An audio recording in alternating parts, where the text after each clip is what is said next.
All right, welcome back to First Team Fantasy. This is the final morning game from the Week 7 Sunday slate, and we had the Bills travel to play the Patriots in a surprising, very surprising win for the Patriots, 29-25. The Patriots, it felt like they scored more points than they've scored on the entire season combined.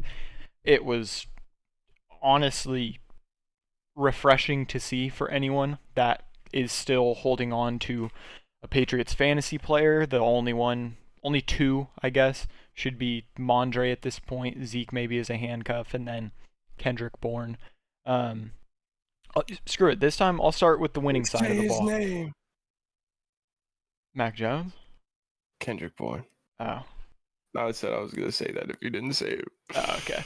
Yeah, no, I'll start with the winning side of the ball. Mac Jones had a very solid game. 25 of 30, 272 yards, 2 touchdowns, 3 rushes, 11 yards, 19.98 fantasy points. We'll just call it 20. By no means is he a guy I'm starting every week, or any week, not every week. Not starting any week, but that's a good sign for pass catchers, especially Kendrick Bourne. Um, Kendrick Bourne was the top pass catcher, 6 catches, 63 yards, and a touchdown on 7 targets, 16.3 fantasy points. He did lose a fumble, so that lost him a couple points. Demario Douglas had a very solid fantasy week. 4 catches, 54 yards on 6 targets, a rush for 20 yards, 11.4 fantasy points, played 62% of snaps. And then there was nothing. Jalen Reagor, 2.1 fantasy points. Devonta Parker, 1.8. Hey, don't you forget Mike Gesicki's touchdown. I'm talking about the receivers. I'm getting to Gesicki. Okay. I'm getting to him. But on the receiving room, Don't you dare. you have Kendrick Bourne. That's the only real one I'm taking a look at. And I mean, that's really it. But shout out to Mario Douglas. He did have a solid game. Mike Gesicki obviously caught the touchdown. He had 8.5 fantasy points. 2 catches for 5 yards on 2 targets. I'm not comfortable rostering anyone in the Patriots tight end room. Pharaoh Brown had 7.1 fantasy points. Hunter Henry had 4.7. Outside of those first 2 weeks with Hunter Henry, and this is something that we had both called very well, was, he had a touchdown in each of those 2 games. Since then, 3.7, 9.1, 0, 1.7, 4.7. The Hunter Henry hype is dead. He is not a viable fantasy tight end. That just is what it is. Someone who did have another solid game was Mondre Stevenson. Running the ball, still not very efficiently, only 9 carries for 34 yards, but another game where he gets 6 targets through the air. He caught all 6 of them for 51 yards, 14.5 fantasy points. Very solid week. I'll take that. Oh, absolutely. And I mean, he only played 65% of snaps. That's something to expect. His highest on the season is 73 in the first 2 weeks. Outside of that, he's hovering right around that 65% mark.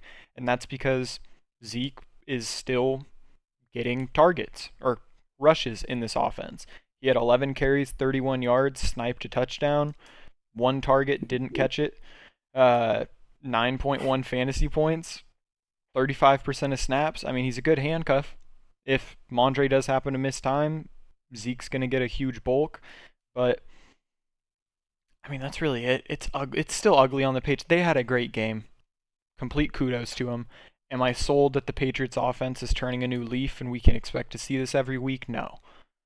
If I see it again next week, maybe. But Yeah. it's, Mondre is a guy you kind of have to start.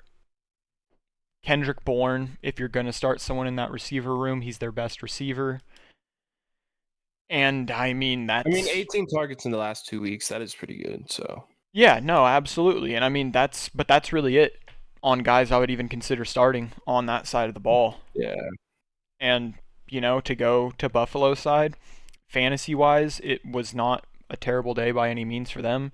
Josh Allen, 27 of 41, 265 yards, 2 touchdowns, an interception, 7 rushes, 17 yards, another touchdown on the ground, 25.3 fantasy points. It's Josh Allen. Book it and seal it. That's what you expect from him. That's what we're going to get every week.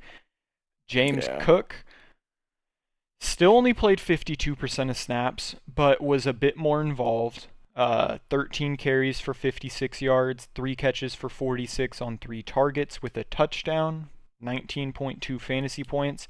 A very solid week, and one that James Cook owners were really hoping he would have a solid week. He's still splitting those carries with Latavius Murray, and it's just frustrating because James Cook is so young that honestly he probably could take on, like a I was hoping it'd be more of like a 65-35 split, especially with Latavius being up there in age. He's I mean, I 33. really think it has to do a lot with they like Latavius Murray in there for the pass blocking. Mhm. I don't think James Cook is as good of a pass blocker, and they pass a lot. Yeah. And that's a good point Schiff made. And Latavius 4 carries, 8 yards, two targets, 2 receptions, 20 yards, 4.8 fantasy points, 45% of snaps. I mean, what can you say? He's just going to be a hindrance to James Cook all season, and that's just something James Cook owners have to deal with. You just hope when Yeah, James it's not Cook's gonna on the go away. field, his production is there. Someone who's always going to produce, Stephon Diggs. 6 catches, 58 yards, a touchdown, 12 targets, 17.8 fantasy points. Just like Josh Allen closed the book, it's Stephon Diggs. There's not much more to say. No, Someone, you know what you're gonna get. yeah, and someone that we estimated we knew what he would get as well was Gabe Davis. Historically bad against the Patriots.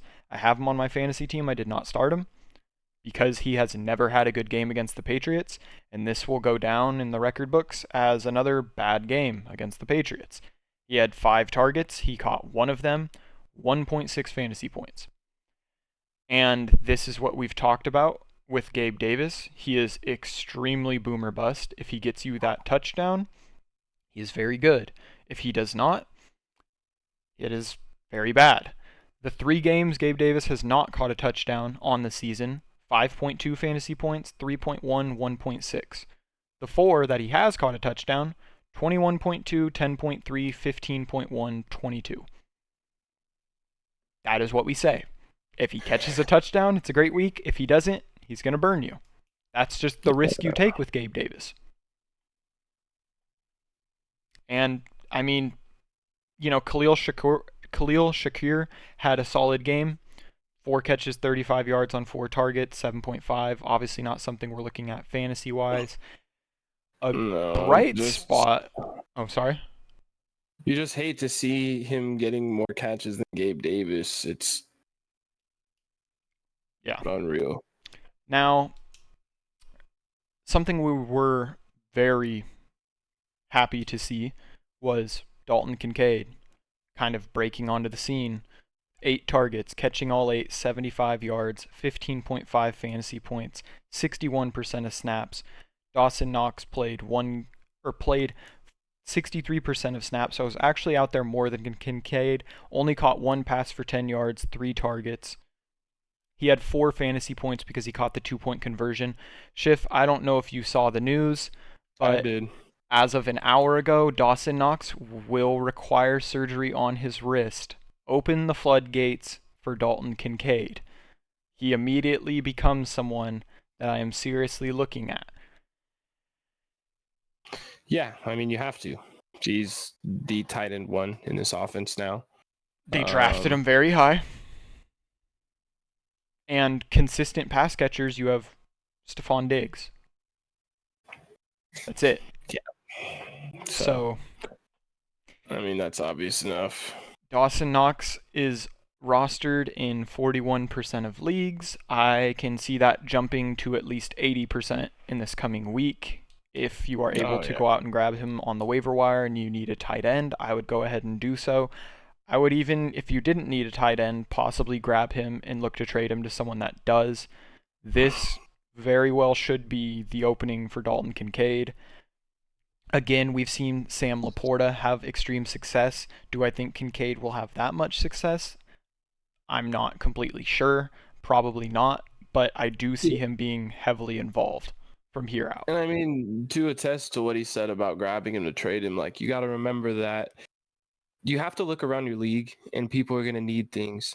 And if you can go out, if you have the waiver priority or the fab to outbid them, and you can go out and get a piece that they need and trade them for something you need, that only Mm-hmm. helps you so much more. It's like, don't go let other people get things just because you don't need them. You have to be a bit aggressive, especially at this time. A whole lot of injuries to a whole lot of starting running backs. If you can go out, get Kincaid, package him with one of the receivers on your bench to get a decent running back, something like that. It's worth doing. It's yeah, moves you got to make. But Yeah. yeah, that'll be it for this. Yeah. And this is the conclusion of our Sunday morning slate of games. As always, we appreciate the support. Any questions, comments, advice you may need or have, feel free to drop them in the comments, and we will see you next time. Yep, take more ups with the first team. Sir.